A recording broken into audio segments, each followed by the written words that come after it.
Ground politics நேயர்களுக்கு வணக்கம். இன்றைய நேர்காணலில் நம்மோடு இணைந்திருப்பவர் பத்திரிகையாளர் திரு சேகுவர் அவர்கள். வீடியோக்குள்ளே போகிறதுக்கு முன்னாடி நம்ம சேனலை நிறைய பேர் பார்த்துக்கிட்டு இருக்கீங்க, ஆனால் சப்ஸ்கிரைப் பண்ணாமல் இருக்கீங்க. ஸோ சப்ஸ்கிரைப் பண்ணிக்கோங்க. கிரவுண்ட் பாலிடிக்ஸ் நேயர்களுக்கு என் அன்பான வணக்கம். இந்த சேனலை தொடர்ந்து பாருங்கள், சப்ஸ்கிரைப் பண்ணுங்கள், பக்கத்தில் இருக்க பெல் பட்டனை ப்ரெஸ் பண்ணுங்கள். அப்போ தான் என்னுடைய காணொலிகள் நீங்கள் பார்க்க முடியும். தொடர்ந்து பேசுவோம். வணக்கம் சார். வணக்கம் சார். சார், இன்றைக்கு ஏடிஎம்கேலேருந்து 6வது முறையாக எம்எல்ஏ ரிசைன் பண்ணியிருக்காரு. எம்ஆர் பாஸ்கர் அவர் ரிசைன் பண்ணியிருக்காரு.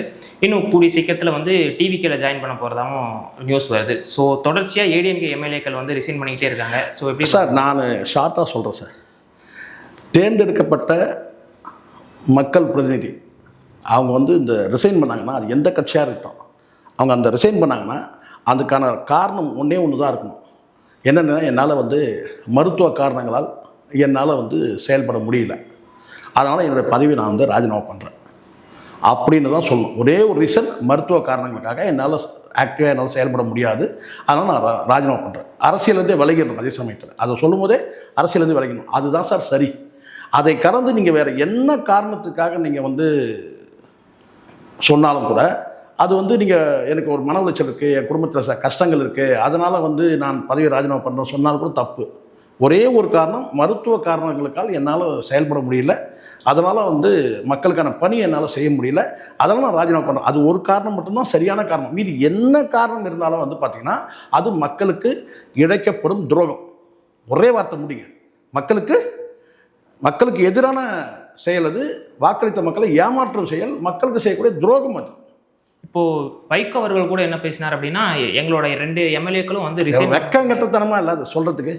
அதை சொல்லலாமா? முதல்ல அதை சொல்லாமல் ஒரு மூத்த அரசியல் தலைவர், ஒரு கட்சியின் தலைவர் நீங்கள் சொல்லலாமா? அது வெக்கமா இல்லை? நீங்கள் ராஜினாமா பண்ணிட்டு வாங்க சொன்னார். நீங்கள் கமலஹாசன் மாதிரி சொல்லிட்டு இருக்கணும். கூட்டணி இந்த திமுக கொடுக்கும்போதே என்ன நினச்சிங்க, எங்களுக்கு அப்படிப்பட்ட பதவி தேவையில்லைங்க, எங்கள் கட்சியின் சின்னத்தில் போட்டிடுற மாதிரி இருந்தால் நாங்கள் போட்டிடுறோம், இல்லைன்னா நாங்கள் வெறும் ஆதரவு மட்டும் தெரிவிச்சுட்டு போகிறோம் அப்படின்னு சொல்லிட்டு போயிட்டுருக்கோம். இல்லை ஆதரவு கூட தெரிவிக்க முடியாதுன்னு சொல்லிட்டு கூட்டணி வெளியே போயிட்டுருக்கோம். ஆனால் அங்கே இருந்து பார்த்தீங்கன்னா 2 சீட்டை வாங்கிட்டு அந்த சின்னத்தில் உதயசூரன் சின்னத்தை போட்டிட்டு, அதுக்கப்புறம் இப்போது இன்னொரு கட்சியை ஒருத்தர் கூப்பிட்றாரு ஆட்சி அமைச்ச பிறகு, நீங்கள் ராஜினாமா பண்ணிட்டு வாங்க. இது பச்சையான வேசித்தனன்றது இதுதான். நீங்கள் பதிவு பண்ண உங்களுக்கு தைரியம் இருந்தால் பதிவு பண்ணுங்கள். இதை விட ஒரு கேவலமான ஒரு விபச்சாரம்னு சொன்னாலே தப்பு. விபச்சாரத்தை கேவலப்படுத்துகிற செயல் தான் வைகோ பண்ணுறது. அசிங்கமாக இல்லை? அதை சொல்கிறீங்க வெளியில் மேடையில் நீங்கள் ராஜினாமா பண்ணிட்டு வாங்க, நான் உங்களுக்கு பிரச்சாரம் பண்ணி ஜெயிக்க வைக்கிறேன்னு சொன்னார். ஆனால் என் கட்சியில் இருக்கிறவர், நான் திமுகவில் இருக்கிறேன்னு சொல்லி போகிறாரு. ஒருத்தர் கேட்டால் நான் ராஜினாமா பண்ணேன். இதிலே தெரியல, கட்சியே உங்கள் கையில் இல்லை, உங்கள் எம்எல்ஏக்கள் உங்கள் பேச்சை கேட்கல. இதான உண்மை. ஒரு வகையில் பார்த்தீங்கன்னா அது கூட ஒரு இந்த திமுகவில் இருந்து செயல்பட நான் சொன்னார், செந்தில்குமார் சொன்னார் இல்லையா, அது பார்த்தீங்கன்னா என்ன கேட்டால் அது சரியானது சொல்லுவேன். ஏன்னா அந்த விசுவாசமாக தான் அவர்கிட்ட இருக்குது. ஏன்னா திமுகவில் போட்டிட்டு சின்னத்தில் உதயசூரன் சின்னத்தை போட்டிட்டேன் நான், அது அங்கே நான் என்னுடைய விசுவாசம் காட்டுறேன்னு சொல்லிட்டு போயிடார்ல, அது சரி, அது சரி. இன்னொருத்தர் சொன்னார் பார்த்தீங்களா, நான் ராஜினாமா பண்ண மாட்டேன், நான் கட்சியிலே இருக்கிறேன்னு சொன்னால் பார்த்தீங்களா, அதுதான் அதை விட சரியானது. இது ரெண்டுமே இல்லாமல் அவர் சொன்னார்னு சொல்லிட்டு நீங்கள் என்ன சொல்லிடணும்? அப்படி சொல்லும் போது, இல்லைங்க விஜய் அப்படி சொன்னார்னா கூட, முதலமைச்சர் அப்படி ஒரு வேலை சொல்லியிருந்தால் என்ன சொல்லணும்? இல்லைங்க எங்கள் கட்சியில் இருக்க எம்எல்ஏக்களை யாரும் ராஜினாமாலாம் பண்ண மாட்டோம், அப்படிப்பட்ட இது தேவையில்லைங்க. நீங்கள் இன்னொருத்தர் தயவில் வெற்றி பெற வைக்கிறேன்னு சொன்னாராம், ஜெயிக்க வைக்கிறேன்னு சொன்னாராம், அப்போ நீங்கள் ராஜினாமா பண்ணுவாங்க, நான் ஜெயிக்க வைக்கிறேன்னு சொன்னேன். இது அதோட கேவலமா இல்லை? அதுக்கு அது பெட்டராச்சே. சின்னத்தை மட்டும்தானே போட்டிடுங்க. நீங்கள் என்ன சொல்கிறீங்கன்னா, சின்னத்தை கடந்து இன்னொரு கட்சி தலைவர் சொல்கிறாரு நான் ஜெயிக்க வைக்கிறேன், 2 வருஷம் தான் அது கட்சி தொடங்கி, அதாவது உங்களுக்கு தாய் கட்சி கௌரவம் இருக்குது, அதில் நான் முட்டு கொடுக்கல, அதில் ஒரு கௌரவம் இருக்குது. உங்கள் தாய் கட்சி அது, மதிமுக அதுலேருந்து பிறந்த கட்சி, நேற்று பிறந்த குழந்தை தாவேக்கா, அவர் உங்களை ஜெயிக்க வைக்கணும் சொன்னால் வெக்கமா இல்லை வைகோக்கு? இதுக்கு மேலே வைகோ அரசியலில் இருக்கணுமா? அரசியலை நீடிக்கணுமா? கேவலமா இல்லையா இது? ஒரு வார்த்தை சொல்லுவாங்க, வாயில்லாமல் கூட வாழ்ந்துருங்க, ஆனால் வைகோ மாதிரி வாழக்கூடாது சொல்லி எவ்வளோ வார்த்தைகள் மாற்றி மாற்றி பேசி உங்களோட அரசியல் பொலிட்டிக்கல் கெரியரில் இந்த 70 ஆண்டு காலத்தில் நான் கேட்குறேன். இந்த 50 ஆண்டு காலம் முழு நிறைவு சார், கிட்டத்தட்ட 60 ஆண்டு கால அரசியலில் எவ்வளோ வார்த்தைகள் மாற்றி மாற்றி மாற்றி மாற்றி பேசுவீங்க நான் கேட்குறேன். இது தப்பு இல்லையா இது? உங்களுடைய அப்போ வாக்களித்த மக்களுக்கு நீங்கள் என்ன பதில் சொல்றீங்க நான் கேட்குறேன். இது குதிரை பேரம் இல்லை, அது ஒட்டக பேரணிங்க. அது ஒட்டக பேரம் சொன்னால் அப்போ நீங்கள் என்ன பேரம் பண்ணிட்டு வந்தீங்க? இப்போ செந்தில்குமார் திமுகவுக்கு போகிறாரு, அது ஒட்டக பேரம் இல்லையான்னு கேட்குறீங்களா? நீங்கள் என்ன பேரம் பண்ணிட்டு வந்தீங்க? திமுக என்ன பேரம் பண்ணீங்க? இப்போ என்ன பேரம் பண்ணுறீங்க? கேவலமான ஒரு அரசியல் நிலைப்பாடு வந்து வைகோ சார், அவ்வளோதான். அதாவது அந்த 2 எம்எல்ஏ ரிசைன் பண்ணா மதிமுகவோட எம்பியா இருக்கக்கூடிய துரை வைகோவும் ரிசைன் பண்ணுவார் அப்படின்னு. அதை தான் சார் நான் சொல்கிறேன். அதுதான் இப்போ புரியல உங்களுக்கு. இதை விட ஒரு சுயநலவாதி எங்கன்னா பார்க்க முடியுமா நீங்கள்?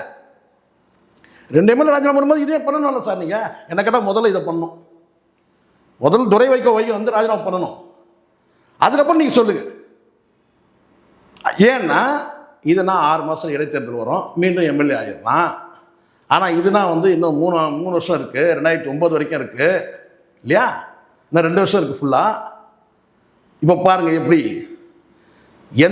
இந்த நிலைப்பாட்டில் கூட உன்னால் ஒன்றும் முழுமையாக இருக்க முடியல. முதல் கேட்குற கேள்வி எல்லாரும் என்ன சொல்லுங்க, அப்புறம் முதல்ல வந்து பார்த்தீங்கன்னா பத்திப்பட்டி சின்னத்தில் நின்னீங்கல்ல, தனிச்சின்னத்தில் நின்னீங்கல்ல, அப்போ கூட்டணியோடு தான் நின்னீங்க, அதை ரிசைன் பண்ணுங்க, அதை ரிசைன் பண்ணுங்க. நீங்கள் என்ன செஞ்சுருக்கணும்? திமுகவில் வந்துக்கணும். இப்போ கமல் சொல்லியிருக்காரு, இல்லைங்க எனக்கு வேண்டாங்க, உங்கள் உதயசூரிய சின்னத்தில் போட்டிடுறத விட அதை விட வந்து நாங்கள் தனிச்சின்னத்தில் போட்டிடணும், அதுக்கு வந்து அனுமதி இல்லாமல் இல்லை நாங்கள் வெறும் ஆதரவு தெரிவிக்கணும், அதோட முடிஞ்சிச்சு. அதான சரியான நிலைப்பாடாக இருக்கும். கூட்டணி ஒரு பக்கம் நின்றுவீங்க, அவங்க சின்னத்திலையும் போட்டிட்டுருவீங்க, அதுக்கப்புறம் ஆட்சி எலெக்ஷன் முடிஞ்ச உடனே எந்த கட்சி வெற்றி பெறுதோ அந்த கட்சி. இதை விட என்ன சார் விபச்சாரன்றது இருக்குது? அரசியல் விபச்சாரம் என்றால் இதுதான். வைகோ பண்ணுறது தான் பச்சையான அரசியல் விபச்சாரம். அடுத்ததாக எஸ்பி வேலுமணி அவர்கள் வீட்டில் வந்து ஒரு மீட்டிங் நடந்திருக்கு. அதில் வந்து அவரோட ஆதரவாளர்களெல்லாம் திரட்டி ஒரு மீட்டிங் நடந்திருக்காங்க. அதில் பார்த்தீங்க அப்படின்னா ஏடிஎம்கேவோட தலைவராக இருக்கக்கூடிய இபிஎஸ் அவர்களோட ஃபோட்டோ வைக்கல, ஏடிஎம்கே கொடி வைக்கல. இப்படி இதெல்லாம் உங்களுக்கு பழசு சார், பாவம் உங்களுக்கு தெரியல இதெல்லாம் சார். இப்போ நான் சொல்கிறேன், ஒரு 6 மாதத்துக்கு முன்னாடி வந்து வேலுமணியோட எம்எல்ஏ அலுவலகத்தில் நான் எம்எல்ஏ ஹாஸ்டல் இருக்குல்ல, எம்எல்ஏ ஹாஸ்டலில் வந்து பார்த்தீங்கன்னா வந்து அவருடைய ரூமில் நான் அறையில் நான் நேரில் பார்த்த சாட்சி, ஒரு செய்தி சேகரிக்காக போயிருந்தது, ஒரு நேரில் பார்த்த காட்சி நான் சொல்கிறேன். வேலுமணியோட ஜெயலலிதா அவங்களுடைய அதாவது எம்ஜிஆர் கூட கிடையாது, ஜெயலலிதா கூட இருக்கிற அந்த ஃபோட்டோ, இவர் ஏதோ செங்கோலோ ஏதோ கொடுக்குறாரு அந்த ஃபோட்டோ. எடப்பாடி வந்து பார்த்தீங்கன்னா எந்த இடத்துலையும் எடப்பாடி ஃபோட்டோ இல்லை அந்த அறையில். எம்எல்ஏ ஹாஸ்டல்லையே கிடையாது. நீங்கள் ஏதோ கட்சி மீட்டிங்னு சொல்கிறீங்க, அவருடைய ரூம் சார் அது எம்எல்ஏ ஹாஸ்டலில். அவருடைய அறையில் வந்து பார்த்தீங்கன்னா பெருசாக வந்து அம்மாவோட இருக்கிற ஃபோட்டோ இருக்குது. ஆனால் எடப்பாடி ஃபோட்டோ ஒரு இடத்துல பார்க்க. அப்போயே நான் சொன்னேன் பக்கத்தில் சொன்னாங்க, என்னங்க ஒரு ஃபோட்டோ கூட வந்து பார்த்தீங்கன்னா வந்து அவங்க பொதுச் செயலர் சார் அவர். நான் 6 மாதத்துக்கு முன்னாடி நடந்து சொல்கிறேன். அதனால் இது அவர் இப்போ இல்லை. என்னை கேட்டால் அதிமுகவில் இருந்து செயல்படக்கூடிய ஒரு பிஜேபிக்காரர் தான் அவர் வேலுமணி. அதிமுக அதாவது பிஜேபியில் கொடுக்குற அசைன்மெண்ட்டை வந்து அதிமுகவில் அப்ளை பண்ணணும், இம்ப்ளிமெண்ட் பண்ணணும், அவ்வளோதான். அந்த வேலையை தான் அவர் வந்து வேலுமணிக்கு. இது ஒன்றும் அதிர்ச்சி ஆச்சரியம்லாம் கிடையாது. சார் இப்போ வந்து நேற்றைக்கு வந்து மீட்டிங்கில் பேசக்கூடிய மு.க. ஸ்டாலின் அவர்கள் வந்து என்ன சொல்கிறார் அப்படின்னா, இது வந்து எம்ஜிஆரோட இருந்த கட்சி தான், எம்ஜிஆர் நம்ம கட்சியில் தான் இருந்து போயிருக்காரு, இதுதான் தாய் கழகம் அப்படின்ற மாதிரி சொல்கிறாரு. அதில் போக வைக்கக்கூடிய குற்றச்சாட்டு என்ன அப்படின்னு பார்த்தோம்னா, டிவிகேவும் சரி டிஎம்கேவும் சரி எம்ஜிஆர் அவர்களை வந்து முன்னிறுத்தி ஒரு அரசியல் வந்து பண்ணிட்டு இருக்காங்க. இது எம்ஜிஆரோட தாய் கழகம் டிவிகேவும் சொல்லுது, டிஎம்கேவும் சொல்கிறாங்க. ஸோ இப்படி எல்லாருமே வந்து ஏடிஎம்கேவோட ஆட்களை வந்து இழுக்கிறதுக்கு உண்டான வேலைகள் வந்து பண்ணிக்கிட்டு இருக்காங்க. இன்னொரு பக்கம் வர ஒரு விஷயம் என்ன அப்படின்னு பார்த்தோம்னா, டிஎம்கேவும் ஏடிஎம்கேவும் சேர்ந்து ஒரு அலையன்ஸ் ஃபார்ம் பண்ணுறதுக்காக கூட இந்த மாதிரியான எம்ஜிஆரை வந்து ஸ்டாலின் அவர்கள் பேசுகிறார் அப்படின்ற மாதிரி சொல்கிறாங்க. ஸோ நீங்கள் எப்படி பார்க்குறீங்க? சார் இது காங்கிரஸ்காரர்கள் வந்து கடைசி காலத்தில் வந்து காமராஜர் முரண்படுறாரு இந்திரா காங்கிரஸோட, சரிங்களா? ஸோ இன்றைக்கி இருக்கிற காங்கிரஸ் இந்திரா காங்கிரஸ் தான். அப்போ வந்து ஏன்னா அந்த காலத்தில் ஏன் இந்திரா காங்கிரஸ் சொன்னாங்கன்னா, தேசிய காங்கிரஸ் இருந்ததுனால அது வந்து இந்திரா காங்கிரஸாக வடிவம் மாறுது. அப்போது இந்திரா காங்கிரஸை எதிர்த்து ஒரு காலகட்டத்தில் வந்து காமராஜர் வந்து பார்த்தீங்கன்னா வந்து மனம் வெதும்பி போய் வெளியேறாரு. ஆனாலும் வந்து காங்கிரஸ்காரர்கள் எத்தனை பேரும் வந்து ஃபாலோயர்ஸ் வந்து பெரிய திரளான வந்து ஒரு ஃபாலோயர்ஸ் வந்து காமராஜர் இருக்கிறாங்க.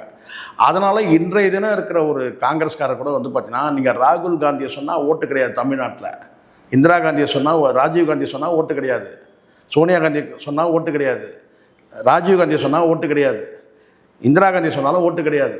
இல்லை அதை தாண்டி நீங்கள் நேரு எங்கே யார் சொன்னாலும் ஓட்டு கிடையாது. ஆனால் காமராஜர் சொல்லாமல் வந்து காங்கிரஸ்காரன் இங்கே அரசியல் பண்ண முடியாது. இது ஃபேக்ட் நான் சொல்கிறது. அதே மாதிரி இங்கே இருக்கிற திராவிட கட்சிகள் பெரியாரையும் அண்ணாவையும் புறந்தளித்து அரசியல் பண்ண முடியாது. ஆனால் இன்றைக்கி அந்த ஜெனரேஷன் தாண்டி கலைஞர் ஜெயலலிதாவுக்கு பிறகு இப்போது இருக்கக்கூடிய இந்த மு.க. ஸ்டாலினாக இருக்கட்டும், எடப்பாடி பழனிசாமியாக இருக்கட்டும், இவங்க வந்து பார்த்திங்கன்னா வந்து பெரியாரையும் அண்ணாவையும் எம்ஜிஆரையும் புறந்தளித்து அரசியல் பண்ண முடியாது. இப்போ ஏன் எடப்பாடிக்கு இவ்வளோ சிக்கல் கேட்டிங்கன்னா, ஒரு கட்டத்தில் வந்து ஜெயலலிதாவுடைய அந்த புகழ் பாடுறதை நிறுத்திட்டு அடுத்த ஒரு 5 ஆண்டு காலத்துக்கு ஜெயலலிதா அவர்களுடைய பேரை வந்து உச்சரிச்சிருக்கணும், ஜெயலலிதாவை பிரதானப்படுத்தியிருக்கணும். ஆனால் ஒரு கட்டத்தில் ஜெயலலிதா வந்து இவங்க வந்து பார்த்தீங்கன்னா இருட்டடி பண்ணாங்க அதிமுக. அதுதான் இன்றைக்கி அனுபவிக்கிறாங்க. அந்த தொண்டர்களை அப்படியே கொண்டு வந்துருக்கணும், மோல்டு பண்ணி கொண்டு வந்துருக்கணும். அந்த ஒரு மேனிப்புலேஷன் வந்து பார்த்தீங்கன்னா நடக்கலை. அதனால் என்ன செஞ்சாங்கன்னா, அந்த தலைமை மீது வந்து ஒரு அதிருப்தி. இது ஜெயலலிதா கூட பார்த்தீங்கன்னா முதல் 5 ஆண்டு காலம் எம்ஜிஆர் பயன்படுத்தினாங்க. நான் சொல்கிறது 91லேருந்து 95 வரைக்கும். அதுக்கு பிறகு வந்து தான் இவங்க என்ன செய்யறாங்க கேட்டால் வந்து தனிப்பெரும் ஆளுமையாக அதுக்கு பிறகு தான் வந்து அடுத்த தேர்தல் பிறகு தான் இவங்க வந்து மாறுறாங்க. 2001க்கு பிறகு தான் தனிப்பெரும் ஆளுமையாக மாறுறாங்க. இப்போது இவர் என்ன பண்ணாருன்னா, அம்மா இறந்த உடனே எம்ஜிஆரையும் ஜெயலலிதாவே பிறந்துட்டு இவர் தன்னை வந்து ஒரு இது கேட்டால் அதை கூட முழுசாக செய்யலை. ஒரு பெரிய மாஸ் லீடர் தான் காட்டவே இல்லை. ஸோ அப்போ எடப்பாடி பழனிசாமி போய் ரீச் ஆனோன்னா எப்படி அட்ரஸ் ஜெயலலிதா தான் அட்ரஸ். ஆனால் அது வந்து சசிகலா அறிமுகப்படுத்த சசிகலாவுக்கு துரோகம் பண்ணாருன்னா அது வேற. ஆனால் ஜெயலலிதாவும் வந்து ஒரு கட்டத்தில் வந்து இவங்க வந்து இருட்டடி பண்ணாங்க. அதுக்கு காரணம் நான் ஒரே ஒரு சின்ன உதாரணம் சொல்ல முடியாதனால அவங்களுடைய பிறந்தநாள் இறந்த நாள் நிகழ்ச்சியை வந்து பெருசாக வந்து அனுசரிக்கலை. பிறந்த நாளை பெருசாக கொண்டாடல, இறந்த நாளை வந்து துக்க நாளாக வந்து அனுசரிக்கலை. அது பண்ணியிருக்கணும். அன்றைக்கி ஏழை எளிய மக்களுக்கு சேவை வந்து இவங்க வந்து ஏதாவது நலத்திட்ட உதவிகள் செஞ்சிருந்தா இதெல்லாம் வந்து பார்த்தீங்கன்னா மாவட்ட அளவில் கூட நடக்கவே இல்லை, ஒன்றிய அளவில் கூட நடக்கவே இல்லை. அப்புறம் எப்படி வட்டம் லெவலில் நடக்கும்? வட்டம் லெவலில் நடந்திருக்கணும். ஸோ மாவட்ட அளவில் மாநில அளவில் சும்மா வந்து அன்றைக்கி படத்தை வச்சு பூ மாலையை போட்டு அன்றைக்கி முடிச்சுட்டு போயிட்டாங்க. இதுதான் உண்மை.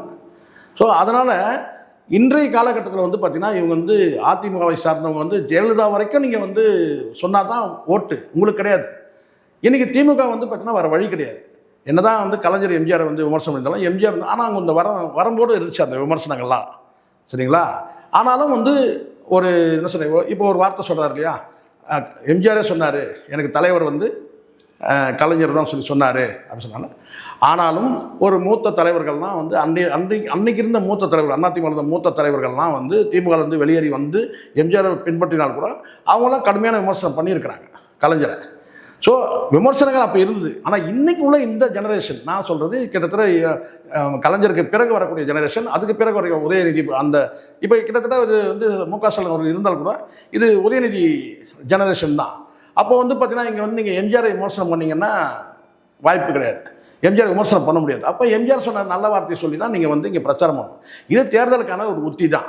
ஏன்னா எம்ஜிஆர் தொண்டர்கள் வந்து விலகி போய் அவர் என்ன நினைக்கிறாரு, நான் ரொம்ப டெக்னிக்கலாக யோசித்து பார்த்தீங்கன்னா இன்றைக்கி அதிமுக சிதறுது, கிட்டத்தட்ட நெல்லிக்காய் மூட்டை மாதிரி சரிஞ்சு போயிட்டுருக்கு. இப்போ அந்த தொண்டர்கள் யார் பக்கம் போகணும்? தொண்டர்களும் அந்த பக்கம் போயிடக்கூடாது, யார் விஜய் பக்கம் போயிடக்கூடாதுன்றதுக்காக ஒரு அணை போடுறார்.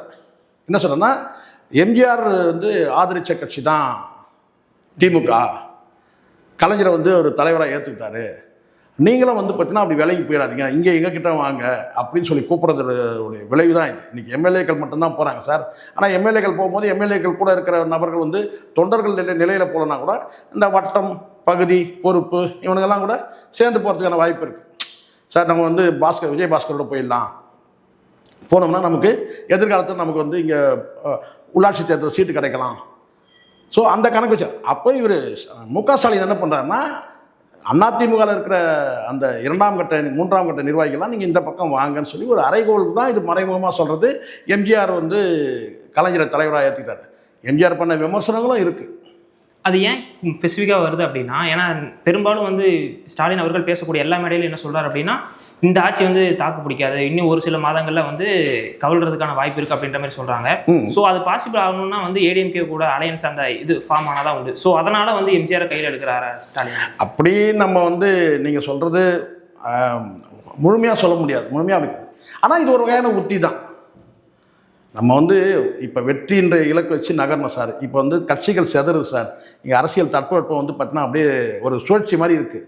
யார் எந்த கட்சியிலேருந்து எந்த கட்சிக்கு போவாங்கன்னு சொல்லி விஜய் அவர்கள் வந்த பிறகு, இந்த தாவேகா வந்த பிறகு பார்த்தா எந்த பக்கம் போகும், எந்த கட்சியை சார்ந்தவங்க எந்த பக்கம் போவாங்கன்றது.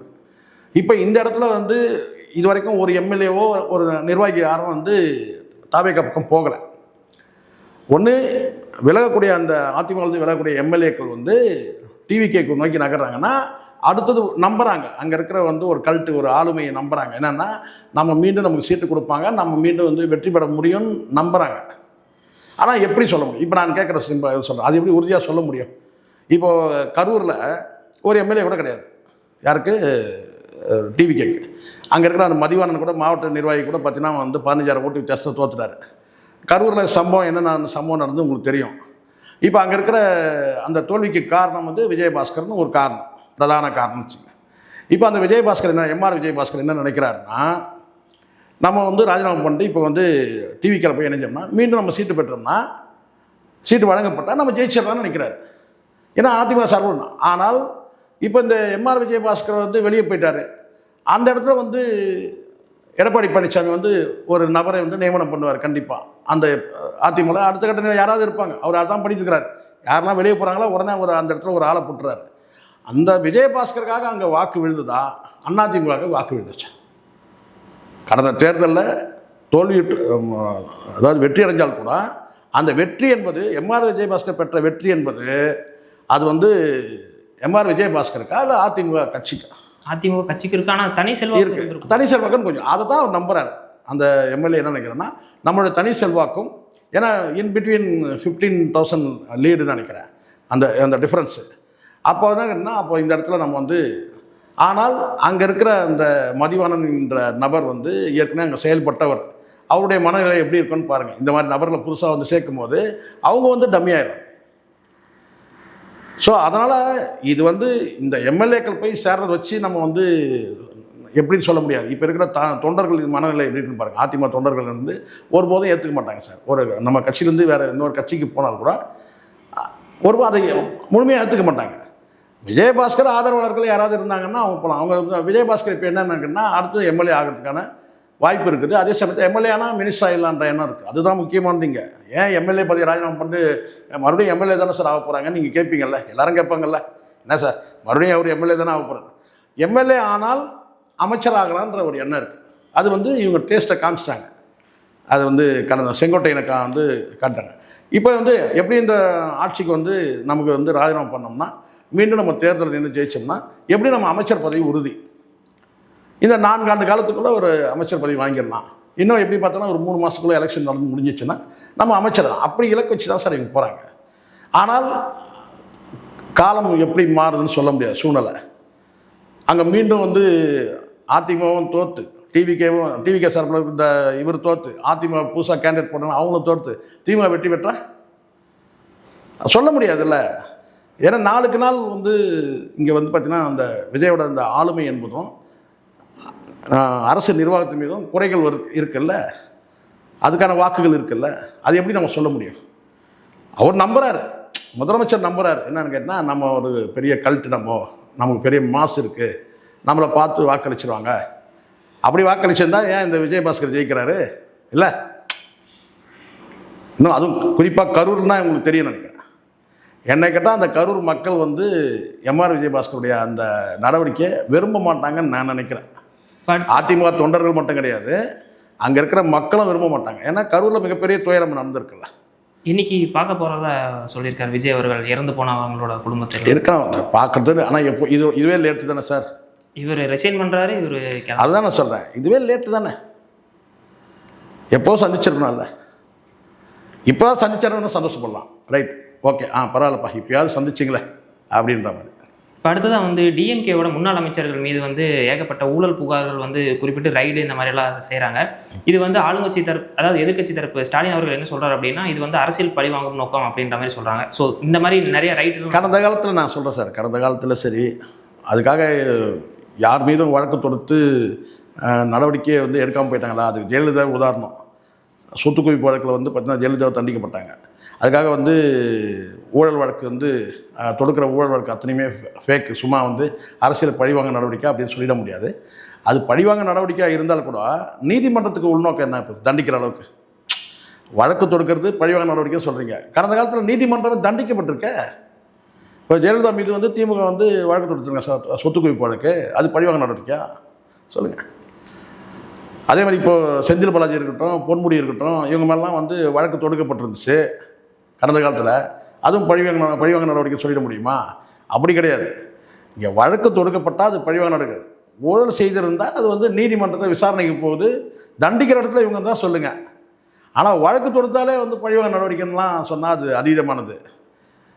நீங்கள் வழக்கு தொடுத்து நீங்கள் உள்ளபடியே நீங்கள் அதில் வந்து குற்ற நடவடிக்கை. அப்போ நான் கேட்குறேன், இப்போ நீங்கள் வந்து ஊழல் செஞ்சுருக்கீங்க, அப்போ வந்திருக்கிற அரசு என்ன செய்யணும்? ஓகே சூப்பர், கை தட்டிட்டு போயிடலாமா?